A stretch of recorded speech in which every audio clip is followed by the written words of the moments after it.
না না, বেশ ভালোই মেঘ করেছে। এই ফাঁকা মাঠের ভেতরে থাকা যাবে না। দেখি, এখানে একটু দাঁড়িয়ে দেখি ঝড় বৃষ্টির কি অবস্থা হয়। কি রে দাদা, এখানে দাঁড়ালি কেন? দেখতে পাচ্ছিস না আকাশে কি মেঘ করেছে? দাঁড়ালাম যে, দেখি বৃষ্টি নামে নাকি দেখি। ওইদিকে তাকিয়ে দেখ, ঝড় শুরু হয়ে গেছে। এখানে দাঁড়িয়ে থাকিস নে, চল বাড়ির দিকে চল। বেশ বেশ, তুই যা, আমি এক্ষুনি আসছি। কি মেঘ করেছে আর কি ঝড়! মানুষটা যে এখনো বাড়ি ফিরলো না, কে জানে কোথায় কিভাবে আছে। ঠাকুরপো তো চলে আসলো, কিন্তু তেনার তো কোনো খোঁজ খবর নেই। এই মানুষটাকে নিয়ে আমার যত চিন্তা।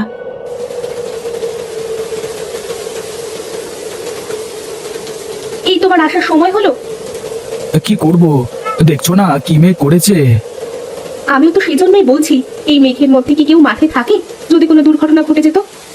আমাকে নিয়ে তুমি এত চিন্তা করো কেন বলো তো সব সময়? তুমি জানো না, তুমি ছাড়া এই পৃথিবীতে আমার কেউ নেই। তুমি ছাড়া আমার কে আছে বলো তো? যাও, তুমি কাপড় চোপড় ছেড়ে এসো, তোমাকে খেতে দিই।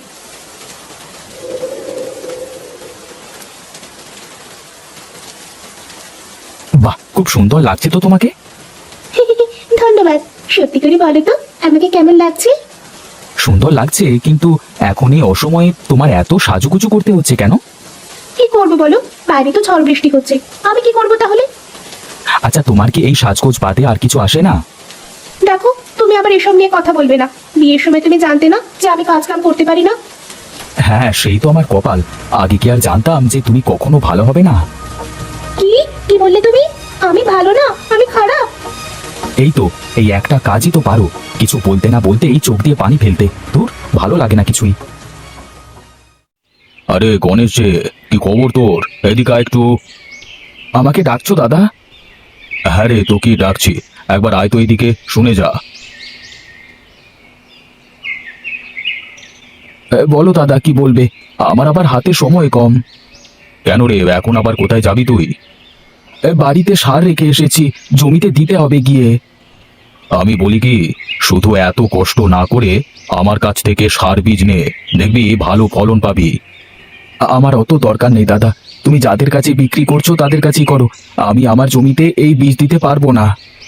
তুই শুধরাবি নে, তোর ছোট ভাই নিতাই কি করছে দেখছিস তো। আমার কথা মতো চাষ করে আজকে ওর কোনো কিছুর অভাব নেই। দাদা, এই মাটি আমাদের মা। এই মাটিকেই যদি আমরা নষ্ট করে ফেলি, তাহলে তো ভবিষ্যতে আমাদের না খেয়ে মরতে হবে। তোর এই নীতিবাক্য কেউ শুনবে না রে গণেশ। আমি যা বলি শোন, তাহলে দেখবি ভালো করবি। ঠিক আছে দাদা, এখন তাহলে আমি চলি, আমার দেরি হয়ে যাচ্ছে। কবে আসবে ওর মাথায় সুবুদ্ধি? বেটাকে পটাতে পারলে বাকিরা সবাই হুড়মুড় করে পড়তো আমার দোকানে এসে। বেশ, আপনার জমিতে তো বেশ ভালোই ফলন হয়েছে। তা বলুন, এখন কিভাবে কি করা যায়? আমি আর কি বলবো, আপনি বলুন কিভাবে কি করতে পারবেন। এই নিন আপনার অ্যাডভান্স। আমার লোক এসে জমি থেকে তরমুজগুলো সব নিয়ে যাবে, আর আমি এসে বাকি টাকা দিয়ে যাব। ঠিক আছে বাবু।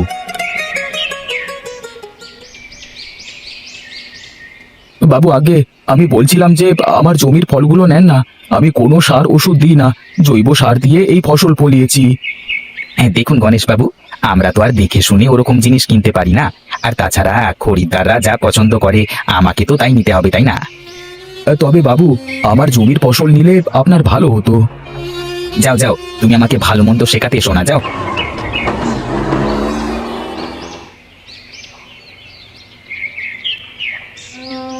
কি গো, তোমার মুখ এমন শুকনো লাগছে কেন? কি আর বলবো গিন্নি, আমার কপালটাই বুঝি খারাপ। কি হয়েছে, এই কথা বলছো হঠাৎ? এত কষ্ট করে ফসল ফলাই, তাও কেউ নিতে চায় না। সবাই বলে আমার ফসলের নাকি মান ভালো না। আচ্ছা, তুমিও তো জমিতে অন্য সবার মতো চাষ করতে পারো। হ্যাঁ পারি, কিন্তু তা করলে যে ওদের মধ্যে আর আমার মধ্যে কোনো পার্থক্য থাকবে না। পার্থক্য রেখেই বা কি লাভ? সেই তো কষ্টে দিনপাত করতে হয় আমাদের। বুঝি গিন্নি, আমিও বুঝি। রূপা সব সময় দামি দামি শাড়ি গহনা পরে, আর আমি তোমাকে দুমুঠো ভাত আর একটা শাড়িও কিনে দিতে পারি না ঠিক মতো। কেন, তাতে কি হয়েছে? আমি কি কখনো কিছু বলেছি তোমাকে তার জন্য? তুমি না বললেও তো আমি অনেক কিছুই বুঝতে পারি। আমারও তো ইচ্ছে হয় তোমাকে কিছু দিতে। তুমি এত ভেঙে পড়ো না তো, দেখবে একদিন সব ঠিক হয়ে যাবে। তাই যেন হয় গো। কে জানে কবে এর থেকে মুক্তি পাবো। বাবু আপনি আর ট্রাকে কি এগুলো? কি আর হবে, এগুলো আপনার ক্ষেতের ফসল। ওপরে দেখতে তো খুব ভালোই দেখা যাচ্ছে, কিন্তু ভেতরে একদম যাচ্ছে তাই। কি বলেন কি এসব আপনি? কি বলছি না, ঠিকই বলছি। বিশ্বাস না হলে দেখুন, আপনি নিজের চোখে দেখুন। দেখুন একবার, এটা কি? দেখুন এটা তো আর আমি জানি না, আর তাছাড়া তো আপনারা সব দেখে শুনে নিলেন। অত কিছু বুঝি না, আমার সব টাকা ফেরত দিতে হবে আপনাকে এক্ষুনি। আর তা না হলে আমি লোকাল থানায় আপনার নামে ঠকবাজির মামলা করব। ওগো, উনি কি বলছে? আমার তো কিছুই মাথায় ঢুকছে না। দেখুন এমন কিছু করবেন না, আর এই নিন আপনার টাকা। ওগো, আমার নতুন গয়না কেনা হবে না তাহলে? হ্যাঁ হবে তো, গহনা কেন, তোমার জন্য আমি হীরের টুকরো কিনে আনবো। এখন কিভাবে দুবেলা ভাত জোটাবো তাই ভেবে পাচ্ছি নে। চলো চলো ঘরে চলো।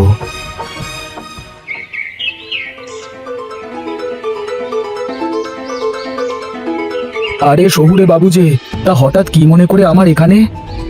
আসলে আমরা আপনার বিষয়ে শুনেছি, আমাদের কোম্পানি আপনার থেকে ফসল কিনতে চায়। কিন্তু আমার ফসলের দাম যে বেশি দিতে হবে। হ্যাঁ হ্যাঁ, আমার কোম্পানি আপনার ফসল বেশি দামে কিনতেও রাজি আছে।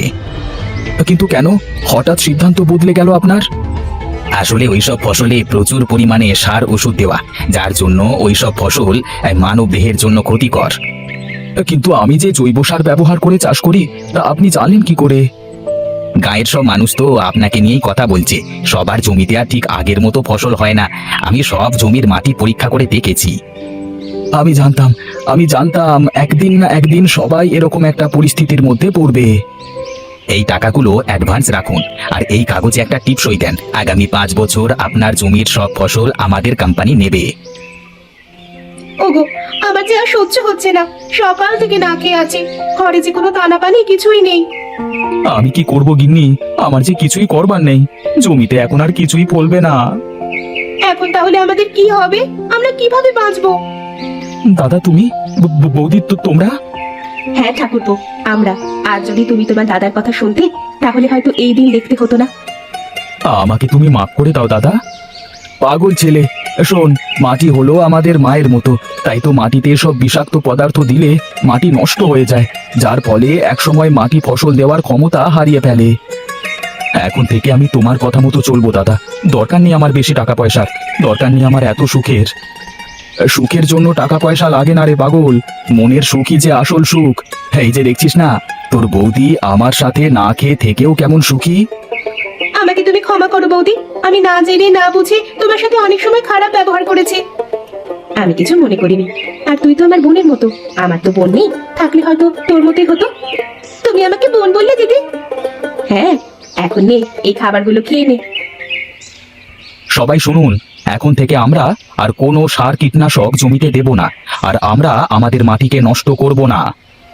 সবাই শুনুন, আপনারা জৈব সার ব্যবহার করে চাষ করুন, দেখবেন ফলন একটু কম হলেও ওই জমি সারা জীবন আপনাকে ফসল দিয়ে যাবে। আজ আমি সত্যি বুঝতে পেরেছি যে আমরা কি ভুল করেছি। আসুন, আমরা সবাই সার কীটনাশককে না বলে জৈব সার ব্যবহার করি, মাটি ও পরিবেশ দুটোকেই ভালো রাখি, সুন্দর সুস্থ জীবন গড়ে তুলি। না, শেষমেশ এই বেটা গণেশ আমার ব্যবসার 12টা বাজিয়েই ছাড়লো। যাই দেখি অন্য কিছু ব্যবস্থা করা যায় কিনা।